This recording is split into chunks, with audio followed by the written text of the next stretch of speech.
Hey, what's up everyone? It's Joe Miller from the Dirty Burfield. What's up COVID crew?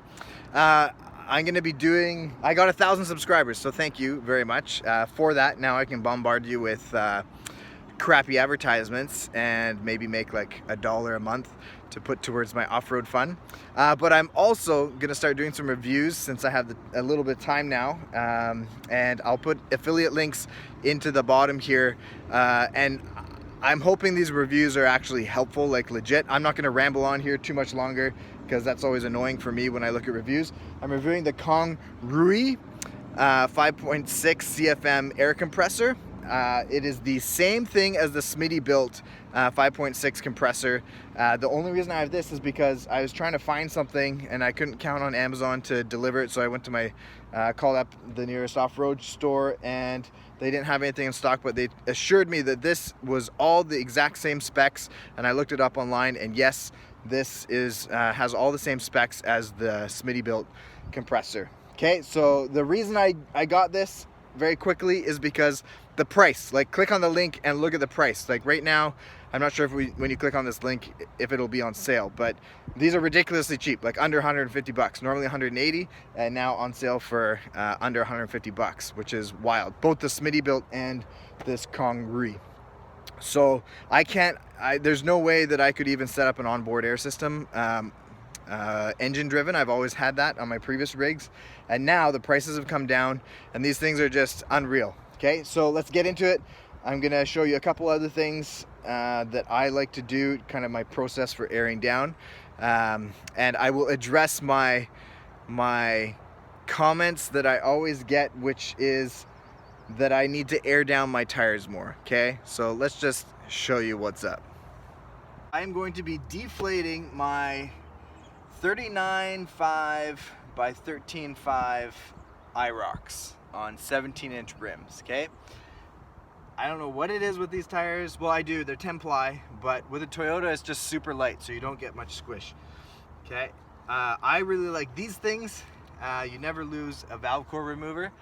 Okay, I'm not sure if you can see that, but I'll put a link in here. They're metal valve core remover valve caps, and the way I air down my tires is like when I was driving on the street to the trail, is I would take out my valve core, and you're probably not gonna be able to hear me when I pull this out, but the way it works is you just take this little slotted end part, and for those of you watching, you may have a valve core removal tool, which is great to keep in your glove box as well.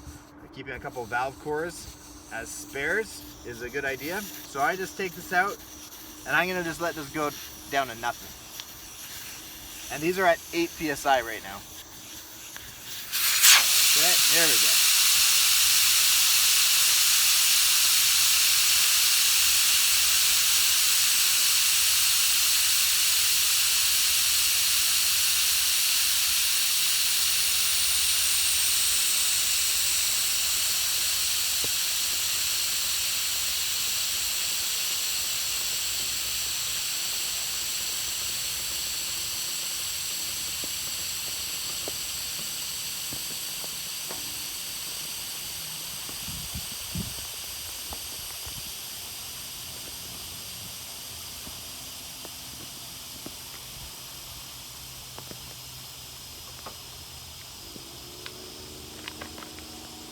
Maybe they're actually softening up.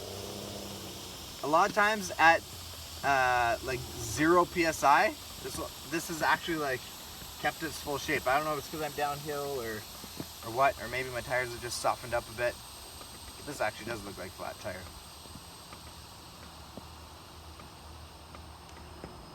So it's flat.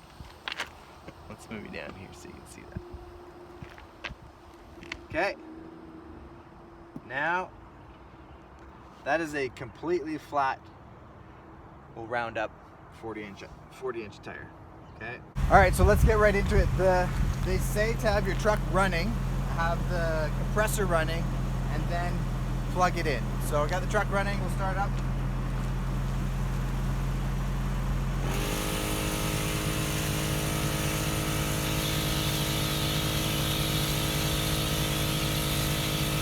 This thing is a piece of junk. It goes goes up to 150 psi, hopefully you can hear me, which makes no sense for something that's for airing, like for off-road tires. It should be a low pressure gauge that goes up to like max 60, which is what I have. But this is the only piece of shit in this whole thing, and I'm speaking for the Cong. I'm not sure if the Smittybilt is better, but this needs to be replaced. I may do that, I may not, because it gets really inconvenient checking your tire pressure midway through. Okay? Let's hook this up and I'll show you how nice these quick connects are.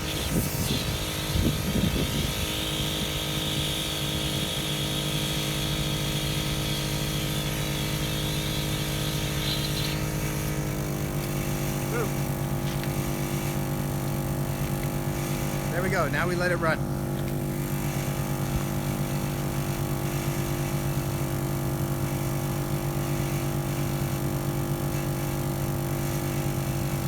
I'm not doing any time lapse or anything. I don't know if you're able to hear me there, but this is the first time that I've done this. Yeah, I've never done it from straight zero, and I'll just, for the sake of the video, I'll run it up all the way to like 25 psi. Normally I run around 6 to 8, and the thing that's crazy about this is that, just look at it. As I'm talking, it's filling up, which, if any of you have ever used electric air compressors before, they've sucked. Like, I've never had one. I've always been a big fan of engine-driven onboard air systems. But right now, if you go look at what this is for sale right now, under 150 bucks. Like, I'm short on time. Right now, we're at my lot. We're building a house. We're renting right now. I don't have the time or the space to build conveniently now. So to do an OBA setup would be ridiculous. And for the price of this now, like what you can get these for and the quality of them and how fast they fill tires, it doesn't even make sense anymore. Like, in my opinion, like for me, it doesn't make any sense to do an onboard air setup that's engine driven, like with a York. Because by the time you buy the York, the tank, spend your time making your bracket, on and on and on, you can have this nice little bag that's all set up. I'll show you the size. Some people talk about not realizing how big it is. It is pretty big. But it's it's the same size as like a York compressor.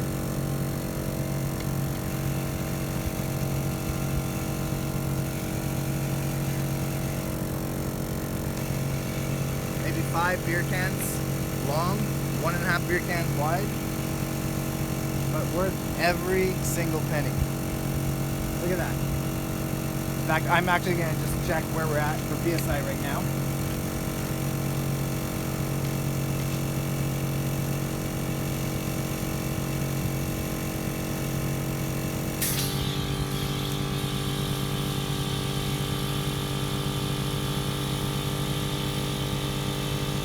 This is saying it's at 0 PSI.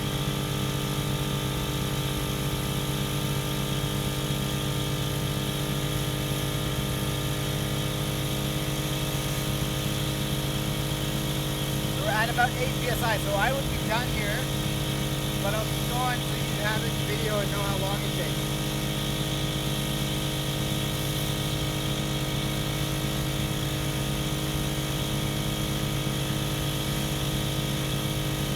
So you know what I mean by this being useless. 8 psi and reading 0. Thanks.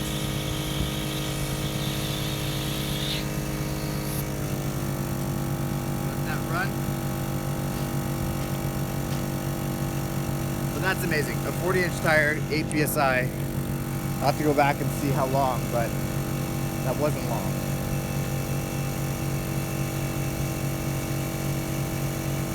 No time lapse. Nothing weird, no fancy tricks. Just a straight through clean video, which will probably be boring as hell to watch, but I want it to be a real take on how this works. Can't stand those reviews where they cut everything out. You don't know how long it actually takes. So I'll put everything in the comment section of the times and everything so no one has to watch the whole video. But for those of you like me that want to see it start to finish, you can see it.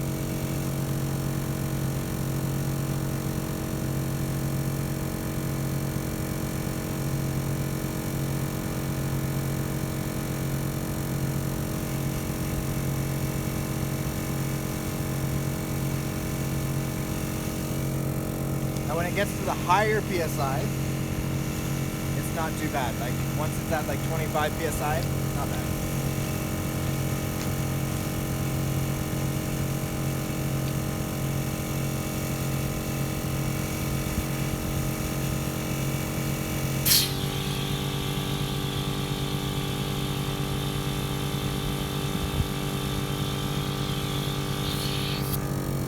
PSI, according to this thing.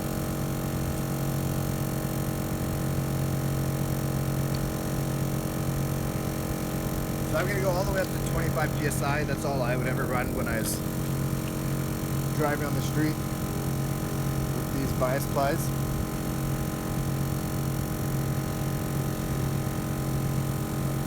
Let it run. Enjoy, Toyota fam. Hopefully this is useful for you.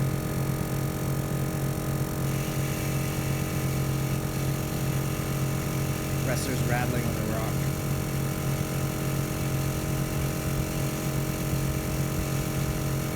Look at that, in terms of like where it's sitting. Because why in my videos that was 15 PSI and there's like no squat. You saw what it looked like at 8. The 10 ply on the Toyotas are just so light.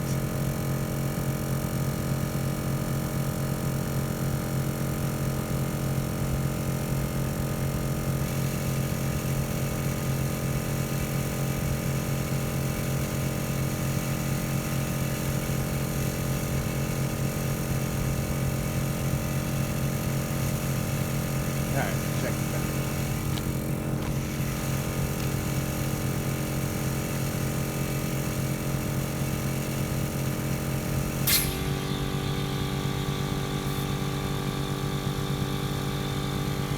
PSI on this. Check with the real gauge.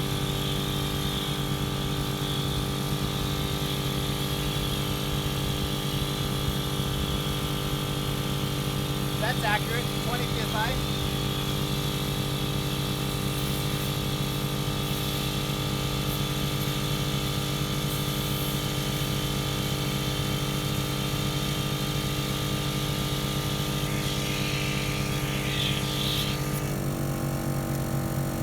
So I guess that's not bad.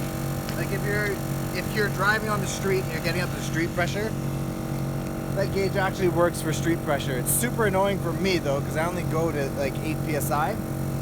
So that would be annoying, but I'm sure there's a low pressure gauge. Maybe I'll look for that to put in line. I might try that. I might not. I air up and down so infrequently. This is honestly because I don't run beadlocks. I hate beadlocks. They add more rotational mass to wheeling. I've had so much good luck running an 8 or 9 inch rim with a 12 inch or wider tire that I just carry some ether in my truck and a lighter and a ratchet strap. And if I ever blow a bead, I can throw the strap on if I even have to. But ether, I'm sure you've seen that trick. Google that. You know, ether or carb starter and seating a bead. Just spray it around your bead and then light it, and then it'll seat the bead and you plug on a compressor like this. The cool thing with this is that you can have it all set up ready to go. You can spray it with ether, light it, get the bead to seat, and then you can plug in your compressor, boom, right away and get it rolling. I'd actually be really curious. I bet like there's so much airflow on that, I wonder if you can even seat a bead in it with a ratchet strap around it pretty quickly. Yeah, that's gotta be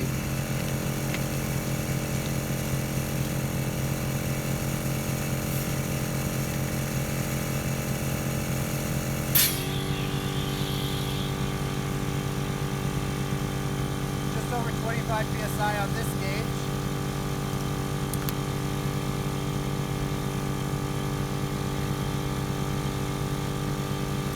Just over, so 26 PSI.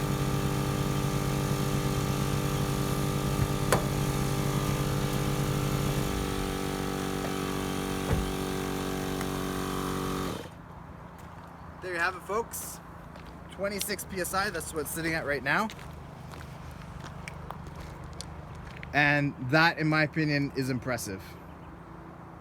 Okay, I'll figure out how long that was from start to finish and put it in the comments. In terms of reviews, I'm gonna have affiliate links in here.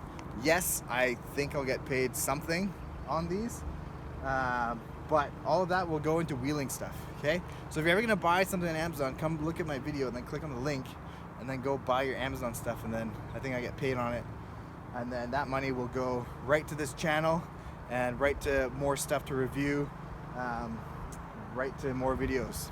All right, have a good one. Stay safe, stay healthy, wash your hands.